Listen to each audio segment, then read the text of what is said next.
I'm going to open you up to a phenomenal person, Dr. Andrew Hargadon.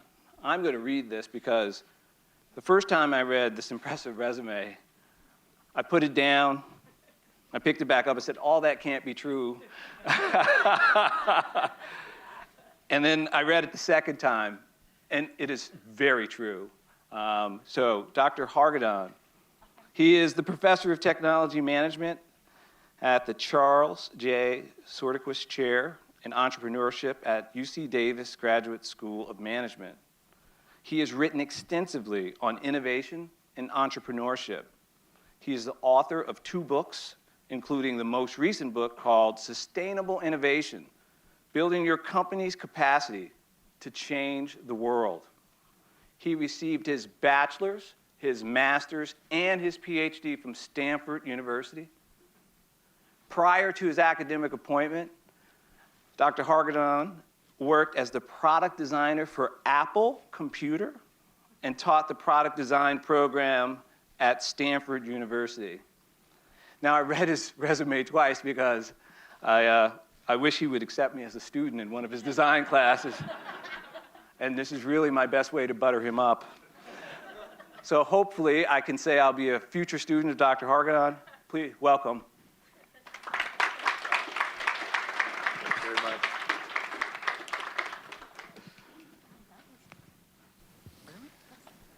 Well, that was embarrassing. I like to keep my intros to like 1 or 2 sentences so we don't go there. Anyway, this is great. Thanks, Todd, for the wonderful introduction and for the opportunity to be here. I really did jump at the chance because my wife is here somewhere. She's a primary care physician who's now made sort of a midlife shift to palliative care.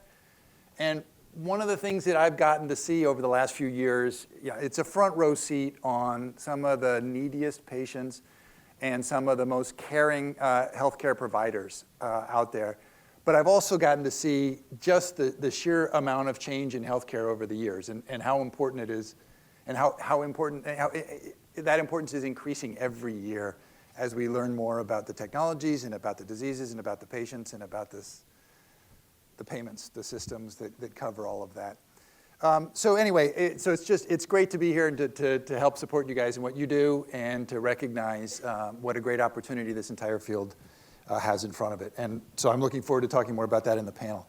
Right now, I have to jump in because I have a lot of topic and a very little time. And I was told to talk about innovation, which is really simple, really. If I could give you the secret, I would, but I'm not allowed to. So I'm going to just bounce around the edges of it for a while. Apologies to those of you who are my former students. You're going to see this again. If all the studies are correct, you're going to retain 30% of it again this time.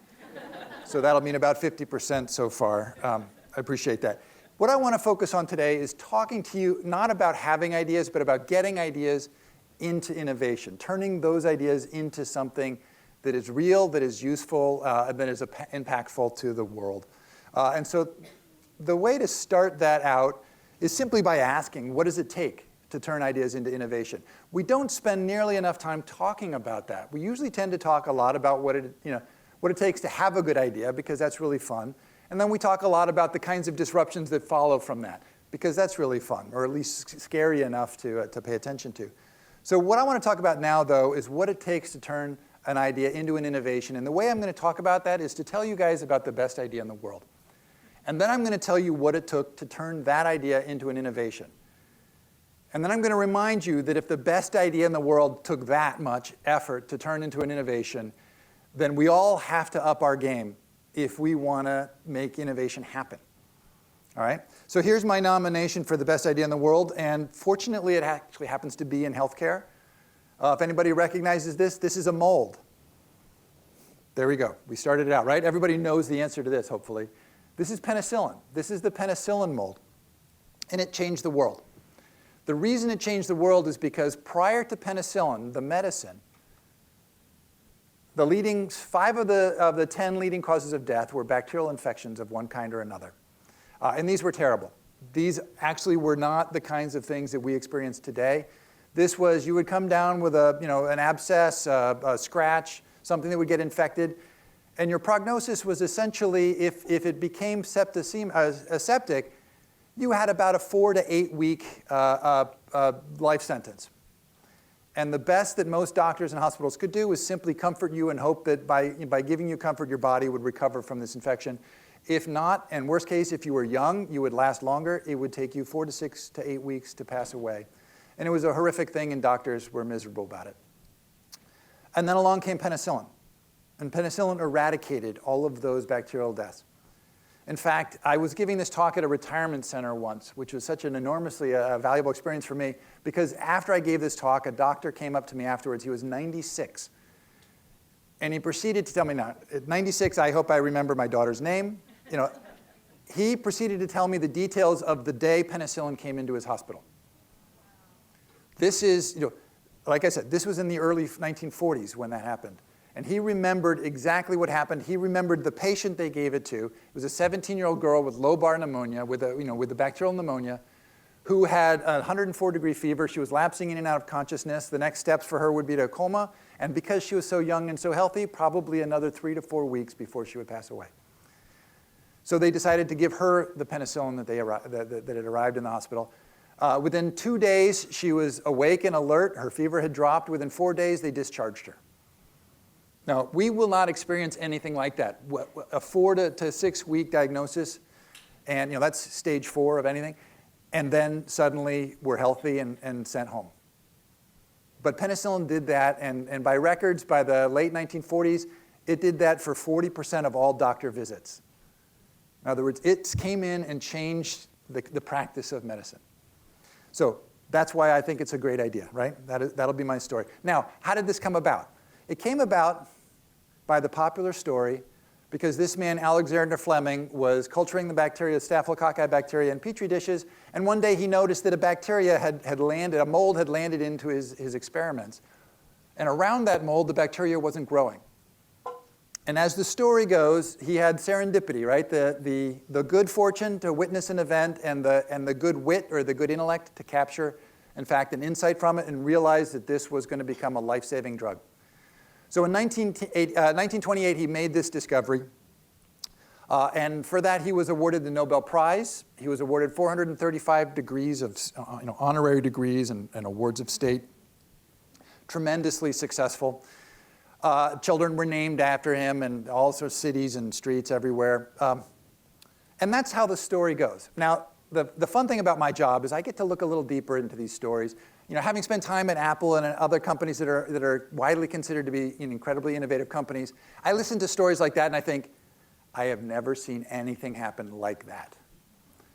So I look beyond it and I realize that what I see is, in fact, first off, if you go into the records, about 150 BC, we have written records of Persian soldiers who would actually cultivate molds and bring them with them on campaigns to rub into wounds and scrapes because they knew that it somehow prevented bacterial infections. If you jump to the 1870s, you find, in the 1850s and 60s, you find the first European scientists to practice the scientific method. The first observations they made were that molds killed bacteria, and in fact that bacteria killed molds. It was because every time they tried to culture something and grow it, something else would get in and ruin the experiment. And so they made these observations. So by the time the 1900s came along, that was old news. In fact, the first actual experiment on penicillin was done by a doctoral student in France who inoculated guinea pigs with the tuberculosis and typhoid and then treated them to show that the penicillin glaucum mold actually cured them.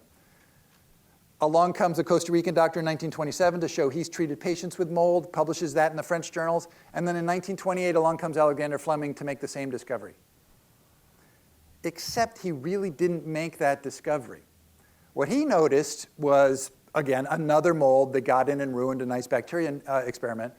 And then he published on it, but he didn't publish that it was a life-saving antibiotic. He published on the fact that you could use that mold basically to clean and to sterilize petri dishes. It would kill all of the other molds and you could start over again and use the petri dish again. So it didn't go very far, and rightly so. He didn't even write up that discovery in his lab book when he supposedly saw it. What he did was publish a paper about its use, and then people started to use it to clean their petri dishes, and that got the mold out. And then for the next 10 years, absolutely nothing happened. People didn't pursue mold then because they had already seen 60 years of it and given up a lot of expectation that it could do anything. Until 1939, when this guy, Howard Florey, let's see, where is he? There he is, came along, and as a doctor, he actually graduated from Cambridge in biology. He went to the University of Sheffield. He returned to, he actually was undergrad at Oxford, returned to Oxford to run the Dunn School of Pathology. And there he decided to focus his team's efforts on antibacterials. All of these things, molds, egg whites, tears, mucus, that had these antibacterial properties associated with them. He put his team to work on that in 1939, in the fall. By the fall of 1941, he had developed, produced the molds, isolated them, purified them, demonstrated in vitro, and then demonstrated in animals and in humans that penicillin was in fact a miraculous antibiotic.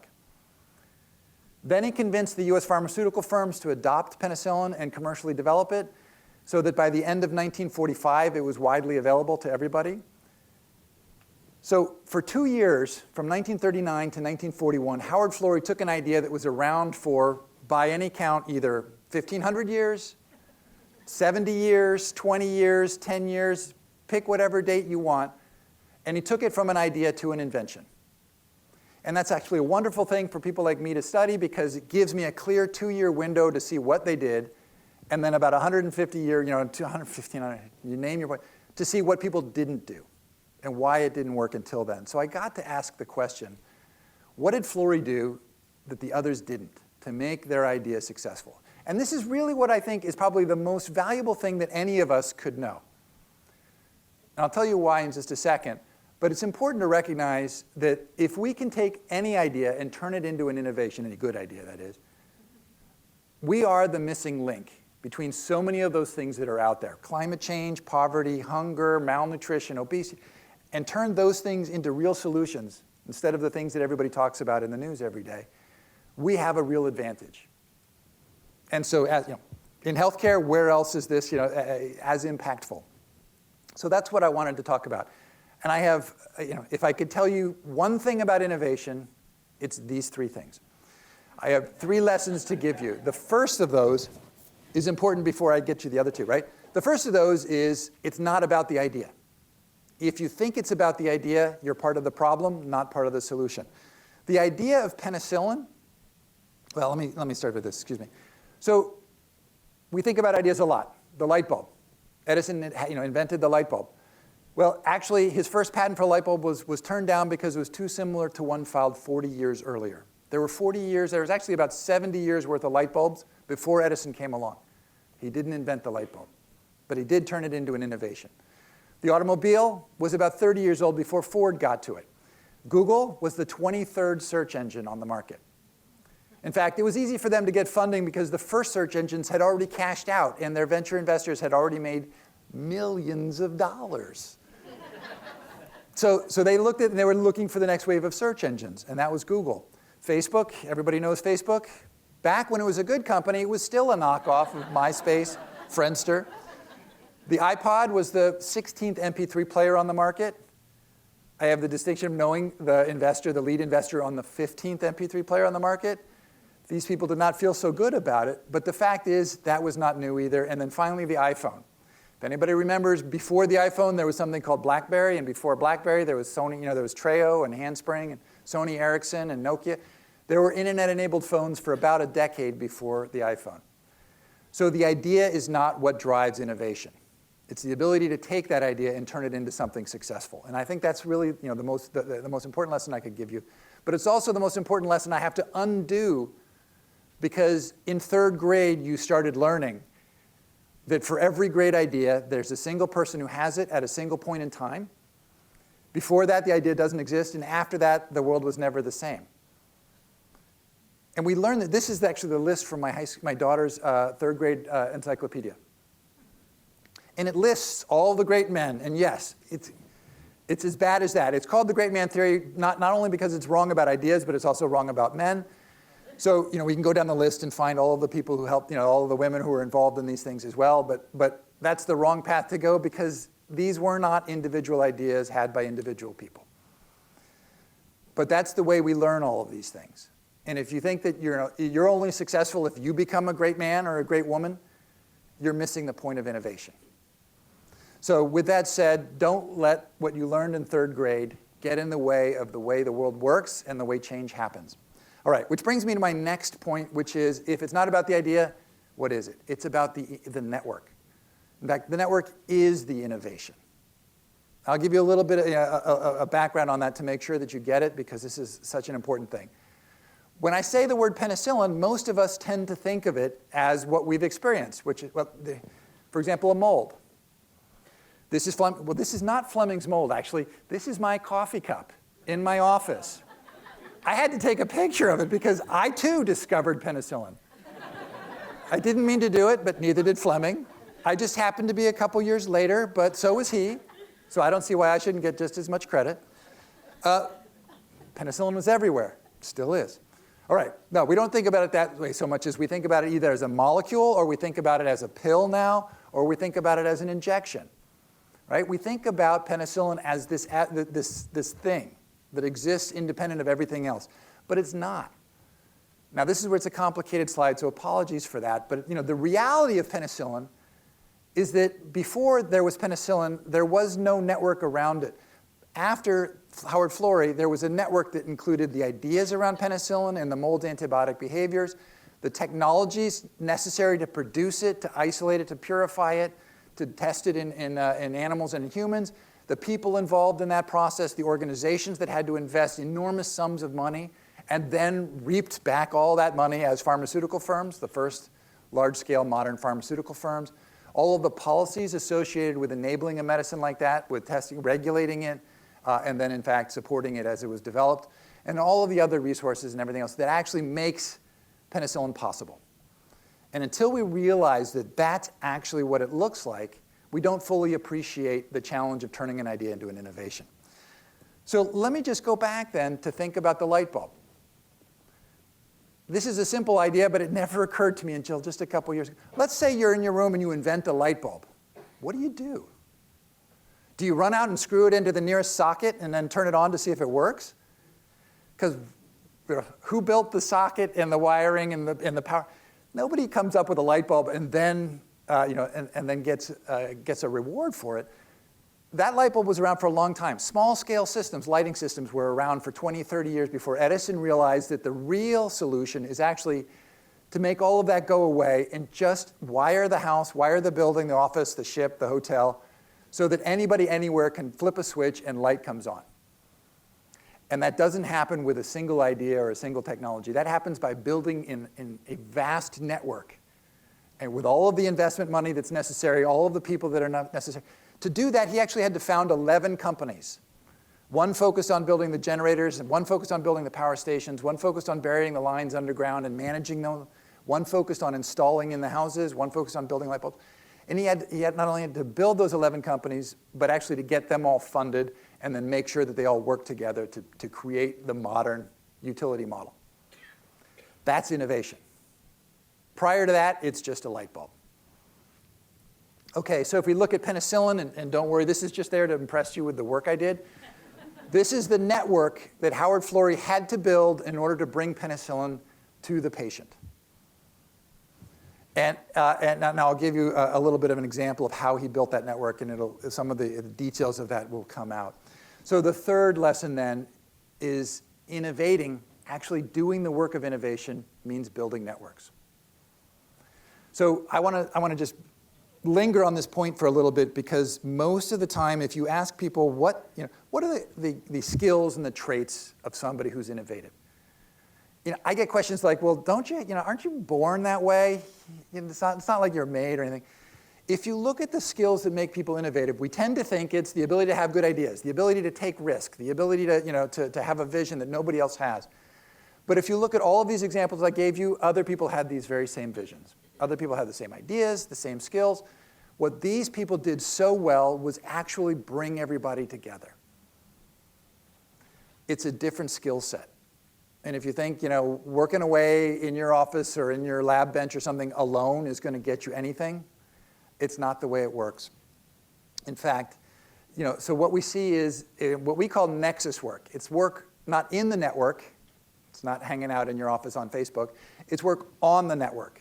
It's actually building relationships that weren't there before, connecting people to technologies that weren't connected before. We'll talk a little bit about this in the panel. Back then, there's our friend Alexander Fleming, toiling away in his lab, having that lone genius insight that lone geniuses have so often. And along comes penicillin.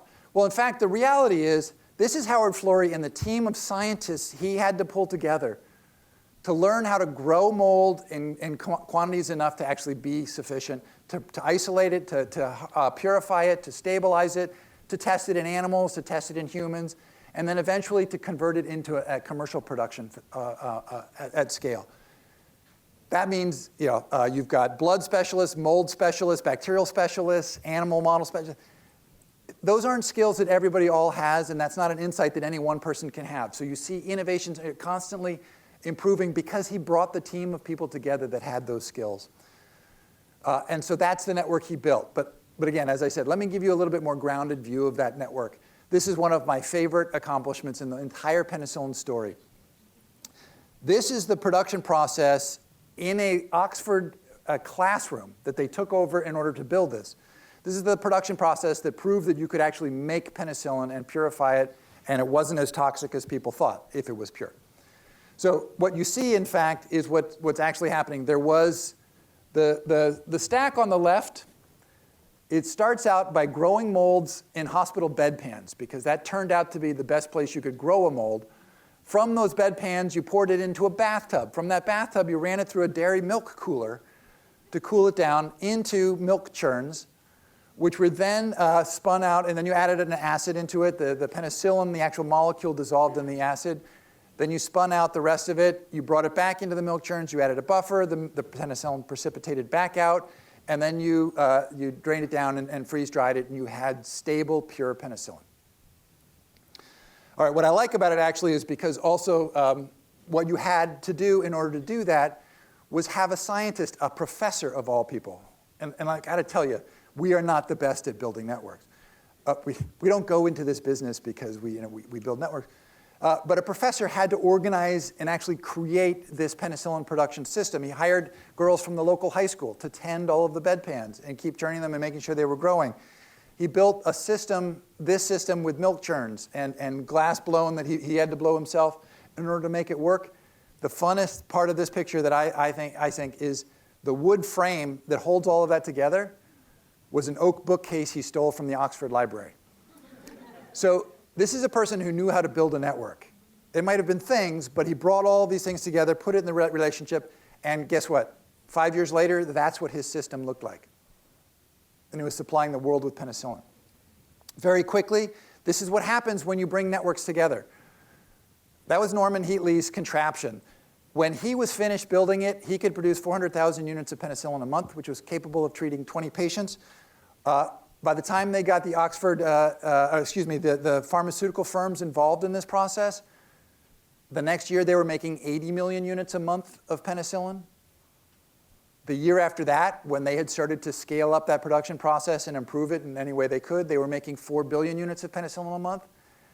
And what, again, I said about networks, it's exponential. Their interactions, once you figured out what the network needs to look like, you can begin to improve it. But until you build that network, you can't improve on it. You can't come up with the best until you start with it. And so that's the point at which this curve actually starts to move off the horizontal axis. Within a year, it was 350 billion units a month of penicillin. And by year 5, it was 750 billion units a month of penicillin. And that was enough to treat the world. They went from something that people didn't think could be made into something that was actually more expensive to put in the vials than it was to produce. And as I said, that changed the world, and that's what my doctor friend came up and told me about, was that day when it got into his hospital. And that was in 1945. Now, bringing it all back around, nobody cared who Alexander Fleming was until that curve started.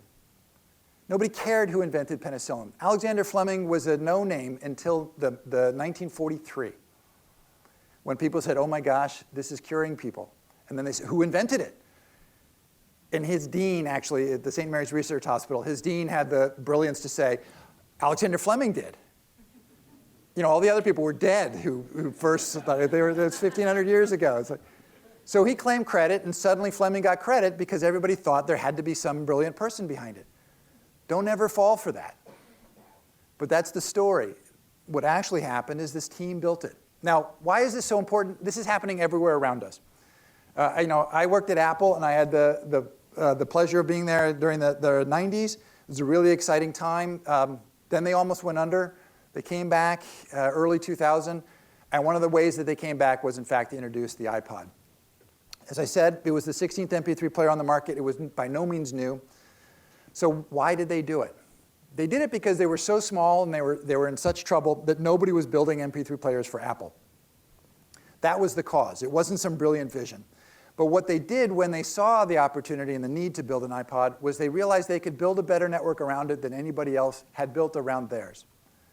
If you were there and you tried to buy an MP3 player and connect it to your PC and you had to go chase down the driver and you chase down the file formats and figure it all out, Apple said, we're going to make all of that seamless, a little bit like Edison putting all of that stuff in the background. So they pulled together all of the suppliers that made all of the parts of all of the other MP3 players. They simply put them together in a different way that enabled the user to have a seamless, wonderful user experience. But they didn't invent any of them. In fact, that was probably their secret, is they didn't bother inventing anything new. Not only that, but then they kept growing that network. And they realized that the connection they had between the Apple Macintosh, the operating system, the iTunes jukebox music system that they had bought, not built, and then the MP3 gave them another advantage, was they could go to the record labels and say, you can sell music online legally now. And they got the record labels involved, and that was the first time that they could actually sell music online and trust that nobody would pirate it. That put Apple in charge of about 70% of online music sales almost immediately. Apple took over as a music company as much as anything else. And then they added the apps that they had on the Macintosh system to make your user experience with the iPod better. And then they added some cell phone circuitry that came right out of BlackBerry. They added a camera. They added internet connectivity. They added an app platform. And pretty soon, other people were making apps that were making the iPhone experience better. Apple created a network that didn't exist before. That's why we remember them. We don't think about it that way, but that's how we need to think about it if we want to think about how we can make change happen. All right.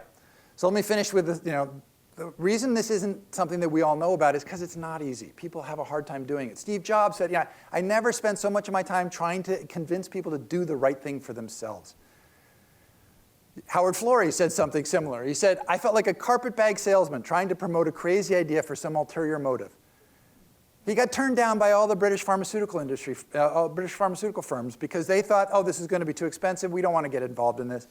The American firms turned them all down until he finally found one person in government who actually came back and called them all together and said, no, I think you guys should do this. This is a good idea.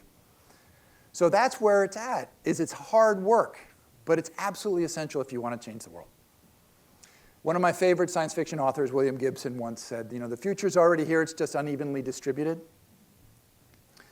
That's true. But what that means is it's waiting around for somebody to come up with the way to redistribute it.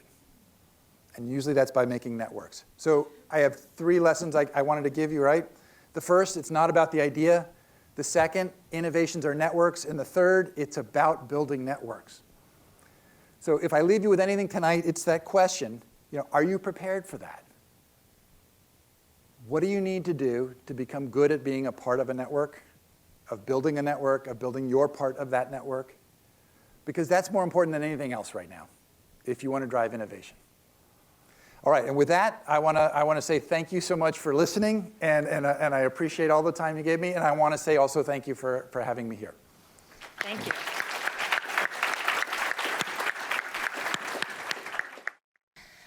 So welcome back from your break. I hope you're re-energized. I know it's hard to sit for a couple hours, so we wanted to give you a little break there to re-energize. And I'm glad you're back because we have an epic panel. This is going to be a great discussion. So in addition to our esteemed keynote speaker, whom you've already met, we have 3 expert practitioners in the field of innovation and technology transformation. Cecilia Sun leads the charge to modernize our member experience. You heard Paul talk a little bit about that in the video. with digital tools and mobile apps that put the power of your health plan into the palm of your hand. And some of you may say, gosh, we've been doing mobile stuff a long time. Well, healthcare's catching up, and she's leading the charge for us on that. We also have Laika Kayani, who leads our healthcare innovation team, which is an innovation engine inside the company that takes ideas from concept to prototype to production to fuel an innovation funnel for our company, both inside and outside of Blue Shield. And tonight's panel is moderated by Nicole Brooks, who is the Director of Innovation for our accountable care organizations. So you're going to hear a lot about innovation and transformation here in the panel discussion. Nicole, take it away. Great, thank you. All right, so how are we doing tonight? Good? We're dry, so that's good. So that was not supposed to be the forecast for tonight. So welcome. I am so pleased to be able to introduce this panel to you. Becky already did a great job, so I will let you, and Andy, I know we've already got a chance to hear from you and meet you, but we'd love to hear a little bit more about your background and where you guys are from. So I'll turn that over to you in just a second. So as Becky said, my name's Nicole Brooks. I am the director of our ACO Program Development and Innovation team. I work with a team that's focused more externally with our physician groups and our hospitals, really working to drive down the cost of care, helping to improve quality, improve the patient experience, and ultimately deliver on our mission of making healthcare affordable, sustainably affordable for all Californians and worthy of our family and friends. So before we get started, why don't you guys introduce yourself? Andy, I know we've heard from you a little bit, so why don't you just share with us maybe where you're from and maybe a little bit more about your background?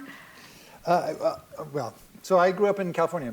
Essentially, I'm an East Coast transplant, but at the age of 6, you're still a sponge. So we moved to Palo Alto and essentially been a Californian ever since. Worked in the Silicon Valley and went to Stanford and then worked my way up to Davis, which was, I think, we chose that because it was Palo Alto in the 1970s all over again.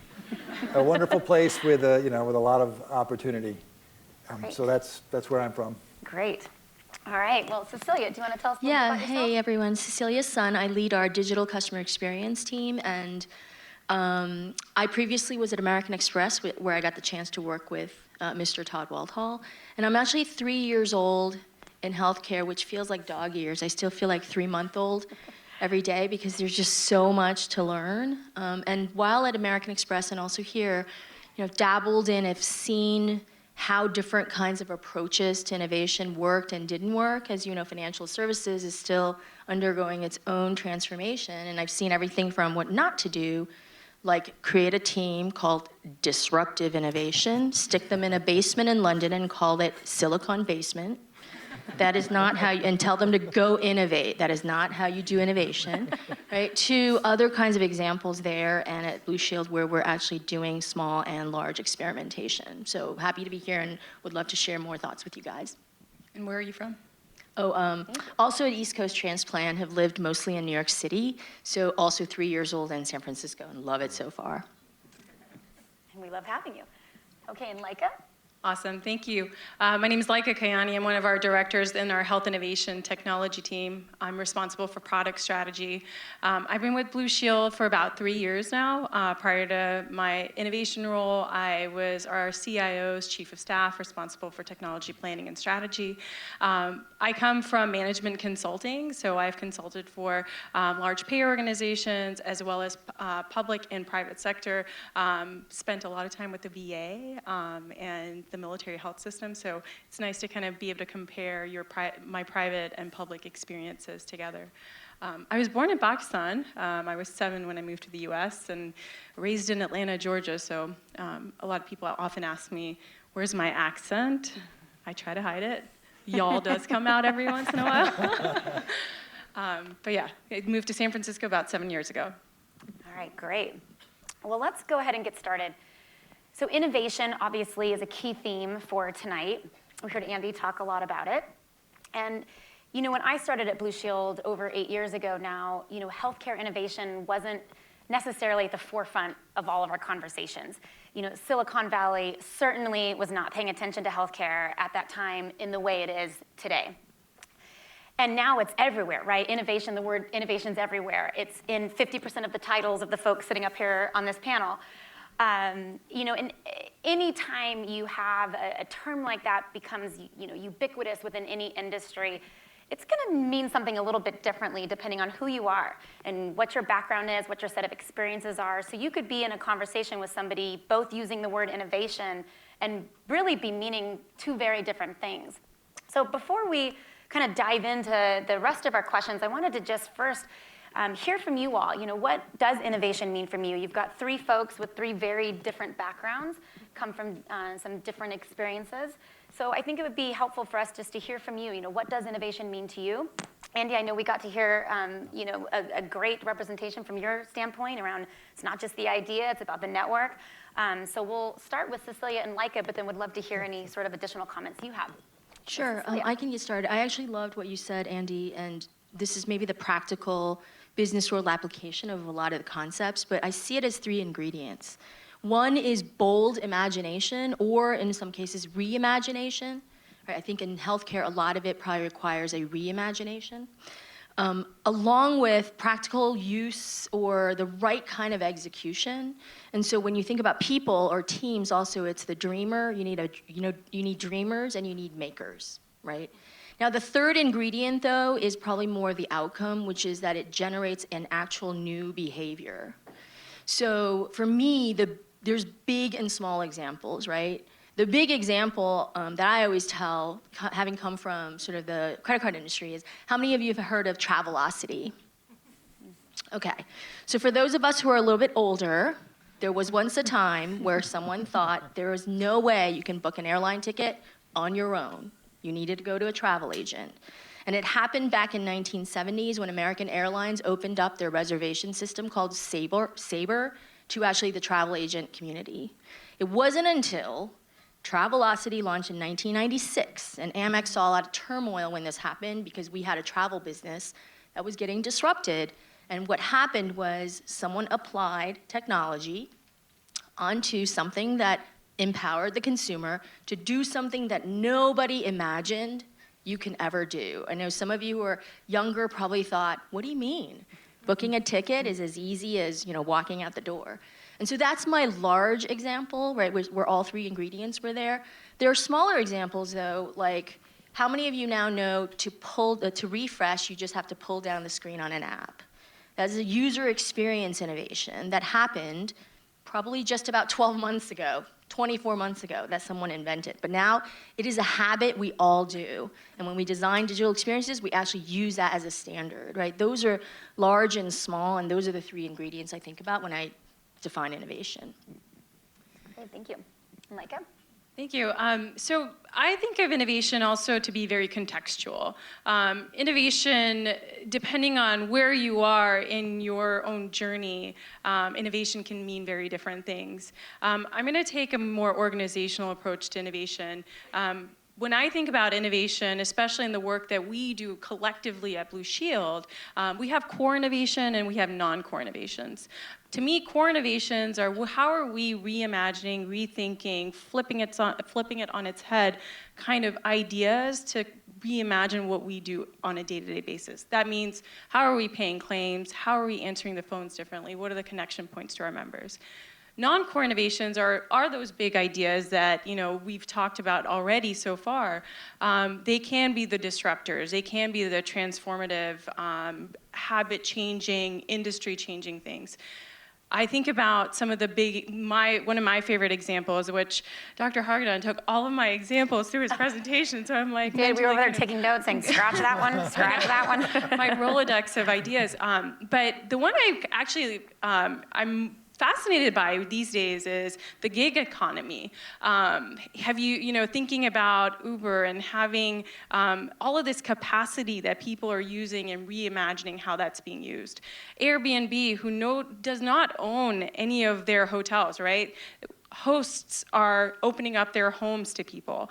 But that's a really big example of how we've taken taken problems and this whole notion of a really big idea and moved that through the execution pathway. And so for me, innovation is not just, hey, I have that idea, but it's what is it going to do? How is it going to transform?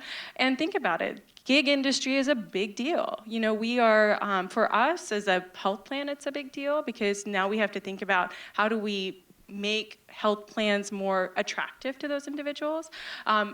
But it's transforming how we even think about staying in people's homes, how we think about hotels. And we no longer think about going to hotels, we actually go to Airbnb, and that's so fascinating. So I think it's both core and non-core, and I think it's totally contextual to where you are in your journey. That's great, thank you, Leica. So Andy, I don't know if their comments spark any additional thoughts you have or you want to share? Well, I don't want to leave you hanging, but the one thing that I didn't talk about that I think you guys didn't talk about either, but I think we all know inherently, there's a really key ingredient to innovation, and that's commitment. And that comes from everybody. The person with the idea to commit themselves to actually moving it forward and getting other people to buy in, which is gaining commitment from others. But one of the things that I've done a lot of case studies in organizations, and I really enjoy interviewing the people involved. And one of the things that is surprisingly good at, we're all good at it, is gauging whether somebody else is committed. Are they in this, or are they just sort of trying to get me into this so that they don't have to get into it? And so I think I think one of the things that we always should be paying attention to is how do you manage commitment in the innovation process? Because it's a lot of fun to do a lot of side projects or experiments or anything else, but if it's only going to work when so-and-so commits, then let's make sure they're. Yeah. So that challenge is a big part of the definition of innovation. I think that's great, and actually that's a perfect lead-in for our next question. Talk about commitment when you've got new ideas or sort of new areas.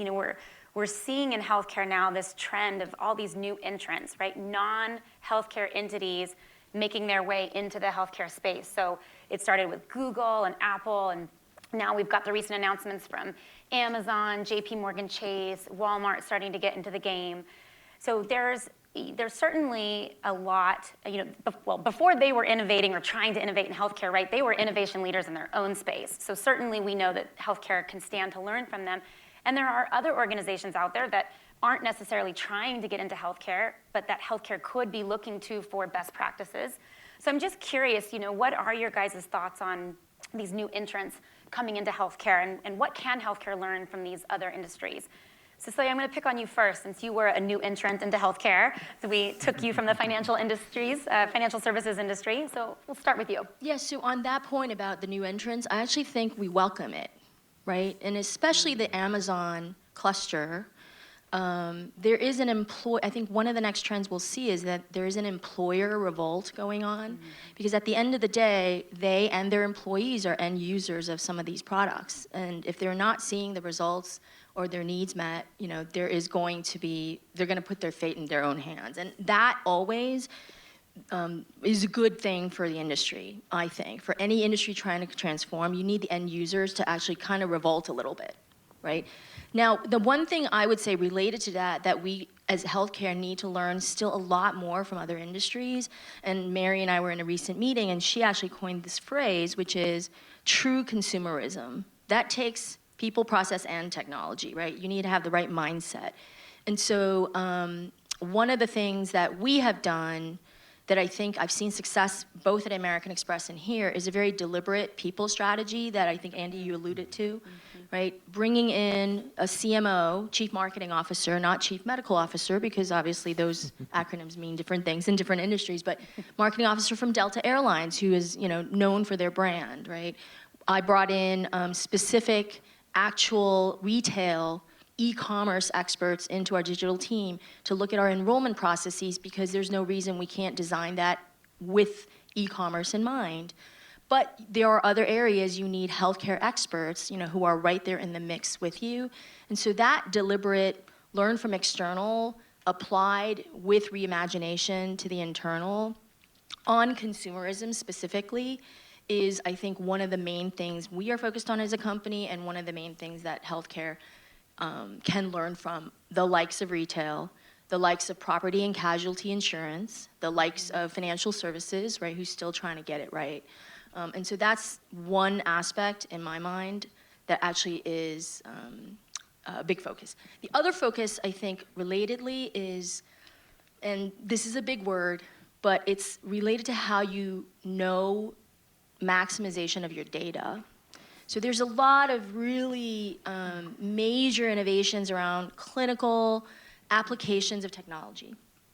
Not as much on sort of the practical use of data from a consumer side, right? Coming from American Express, fraud and risk management is something that we focus on so much. Every time you press send in an application for a credit card, there are lots of things going on in the background to check up on you, right? Here, there's a lot of reliance on delayed data on claims to manage risk. 2-year delayed data.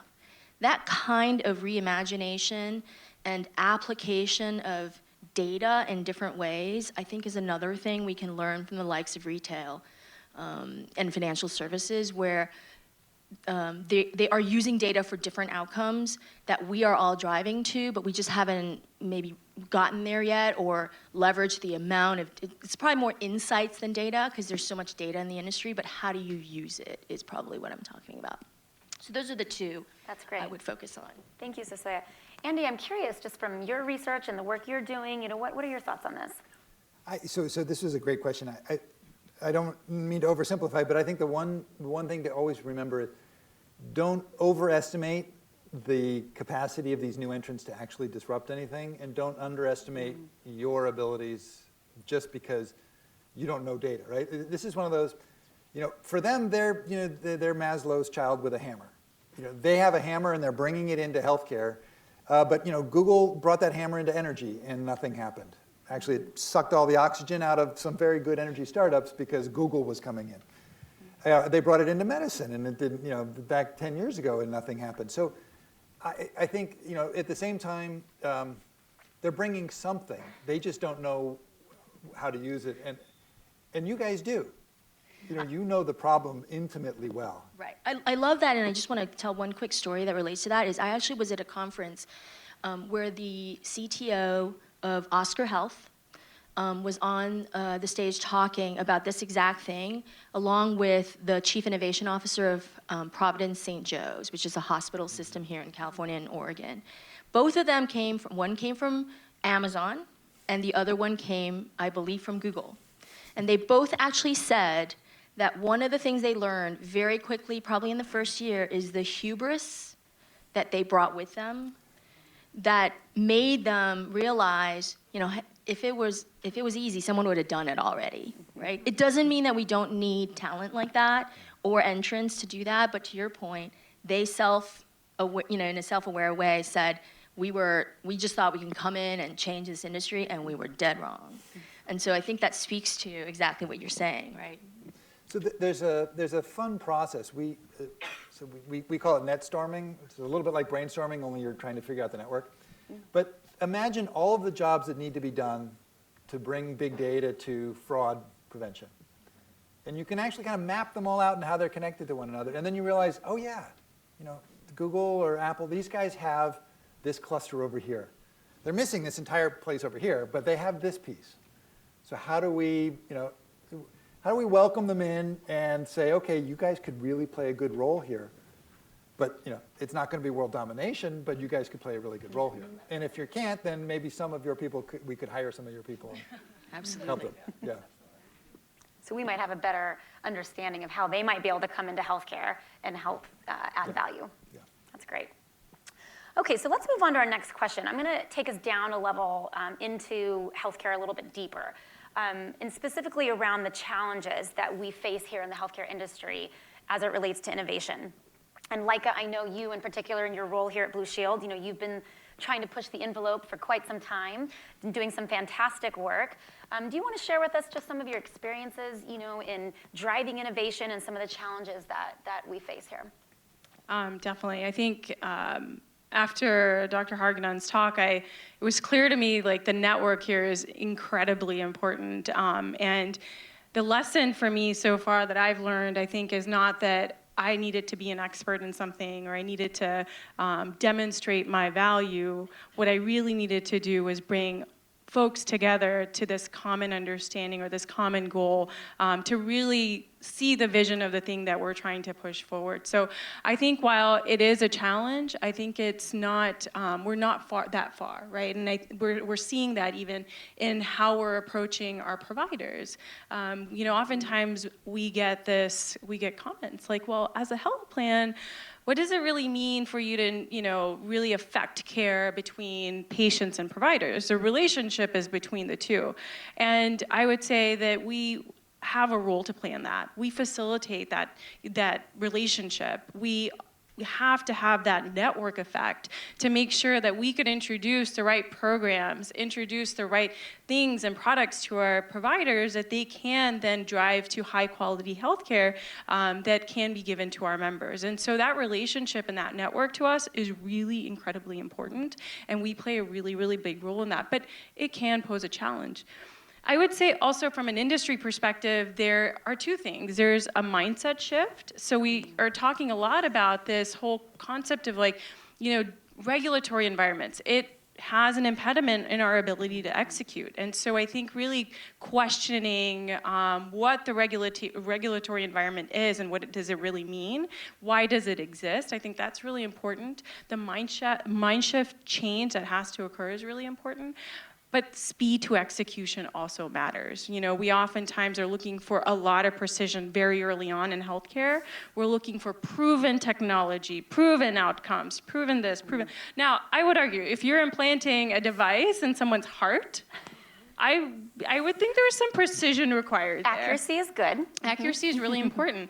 But I think where we are oftentimes trying to deploy something that we're a little unsure whether it's going to give us the outcome that we're looking for, we often look to go really deep in understanding the outcomes and understanding the value chain, and then we never launch, right? And so I think that is such a big problem. And I think the speed to execution generally in healthcare is something we have to address on many fronts. So I think those are some of the challenges that I'm seeing even in my role, but I think it's all really positive. It's encouraging everyone to see a different way of doing things, and that to me is really exciting. Mm-hmm. And we know change takes time. Change takes time. Thank you, Leica.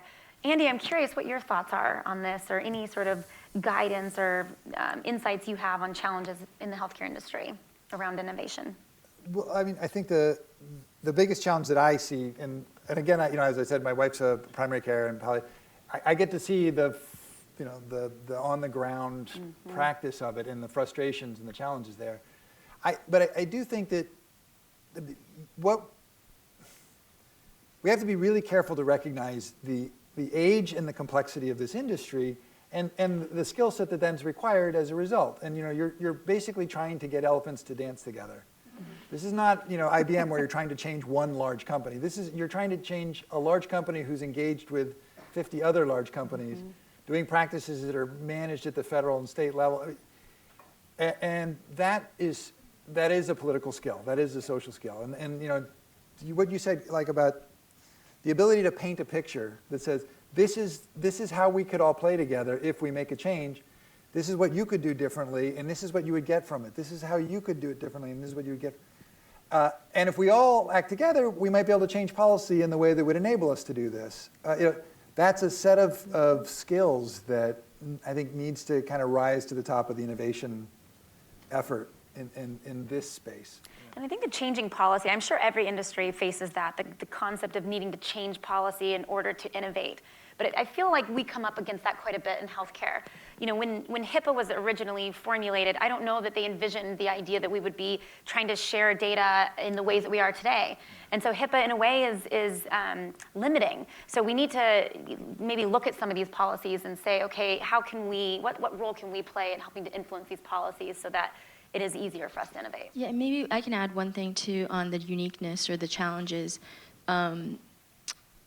The consumer intentions when it comes to healthcare and how you influence their behavior is a very different one than trying to get them to sign up for a credit card or buy a pair of shoes, right? There are some things that can be rational but then in a moment of need, you are not necessarily going to go to the cheapest option, even if it has quality. You are going to go to the option that saves your life, your family's life, your friend's life. And so in that framework, influencing behavior of the users in the system becomes a whole different game. You need to understand not just the processes, right, but also where you can educate, where you can influence. You need to put away your ego and say, if I need to engineer trust in order to drive this outcome, sometimes I got to get out of the way because they don't trust a health insurance company, they trust the provider.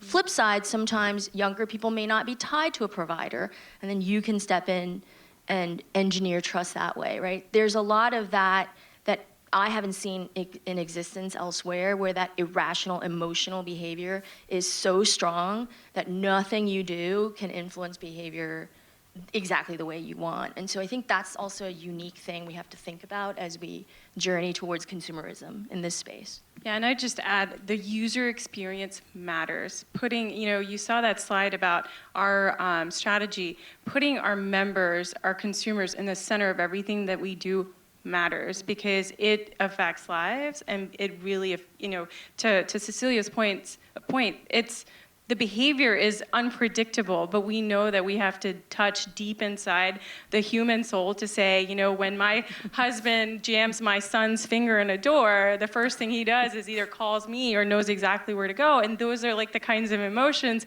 that you deal with in the healthcare industry. And you can't just recreate those, right? Like, you just have to capture those or ignore them. But you have to capture those in the moment. So, I mean, that to me was a big learning experience, to say the user matters, so don't ignore them. Well, the concept in healthcare of even thinking about the member and patient as a user, right? That's even pretty new. That's right. Well, this was great. Thank you both so much for your thoughts on that. And Andy, any final parting comments or thoughts for us on innovation and? I was thinking about it going forward, in the next 10 years, 15 years, what would be the best skill that anybody in Blue Shield could have?